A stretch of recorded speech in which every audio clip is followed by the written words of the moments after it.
One of the most important things you can do during a television interview to appear completely credible is to maintain 100% eye contact. It's not easy to do, but let me tell you why it's so important. So, when you're having a normal conversation with someone, you're sitting there, you're chatting, we make eye contact as humans about 50 to 60% of the time. They've done studies on this at Harvard University, and they came out with that number because anything beyond that, if you're maintaining 100% eye contact during a normal conversation, it's really uncomfortable. So, what do? We sort of look down, we break eye contact, we look around, we smile, and that's completely normal. Sounds fine, right? If you do that when you're being interviewed by a television journalist, maybe you're sitting in the studio doing an interview, or they're sitting across from you and there's a camera pointed at you. If you do the 50 to 60% thing, which is completely normal, that gets interpreted by the viewer as having shifty eyes. So the reason for that is television, it's not reality. It distorts things.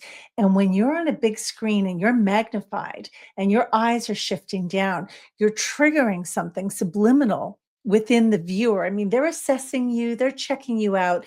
And if your eyes are going down at a normal amount, but it's being interpreted by them as being shifty and being more than usual, they're going to go, no, don't trust this person because they have shifty eyes. Remember, a lot of your credibility when people are looking at you and assessing you, it's subliminal. So, what you need to do is to override that natural inclination to sort of shift your eyes down as you would in a normal conversation and aim for 100% eye contact. So, what does that mean? When you're sitting in a studio and the anchor who's interviewing you, they may not even be looking at you all the time. They may be on their computer, they may be sending a note to their producer.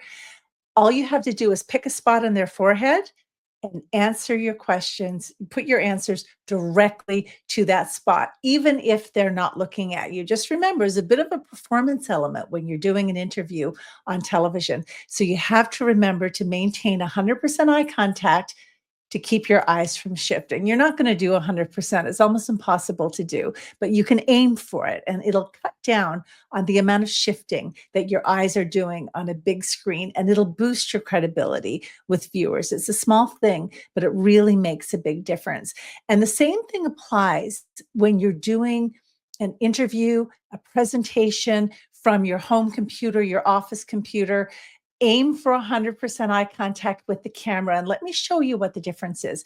So, of course, when you're doing an interview, say it's a conference call on Teams, Zoom, you're looking at the tiles, right? So you're going to be looking down at the different tiles and you're going to be addressing your answers to the person on the screen. It's human nature. We're just looking to make eye contact with the person who's on the screen in front of us. But there's a big difference. If you'll notice, I'm looking here like this, saying, yep, okay, here's my answer. Here's my expertise that I'm sharing with you. There's a big difference in how much connection you make with the viewer when you look directly into the camera like this. People feel a connection with you when your eyes are attached to that camera. It's a really difficult thing to do. It's counterintuitive, but it makes a huge difference to how you come across. There's a little technique, and I can't even take credit for this. It was a communications person years ago that shared this with me. And I always share it with all of my clients now. When you are on your computer, or even if it's a television camera in front of you, get a yellow Post-it note or a little sticky and draw a smiley face on it and stick it right next to the camera. And you answer all of your questions by looking at that smiley face and going, uh-huh, yeah, and just giving your answers. And it just makes it so much easier than looking into a camera, which, by the way, takes journalists years, decades of training to be able to do it and to look natural and to feel comfortable. So it's so much easier just to put the sticky there and think, okay, that's my favorite person. I'm going to pretend I'm answering to them, and it'll land so much better.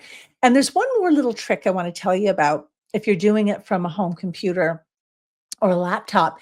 Open up a blank document. If you have Microsoft Word, open up a blank document, paste that, put that right across all of those tiles on your screen. Lots of lovely faces there, and you can look at them later. But when you're giving your presentation or your interview, make sure that your eyes are fixated on that screen on that camera, excuse me, because if you can see yourself down there on the screen or anyone else, you're going to be looking at them. So better to just cover it up and not have those faces in front of you at all. It's a small thing, but it really does make a big difference.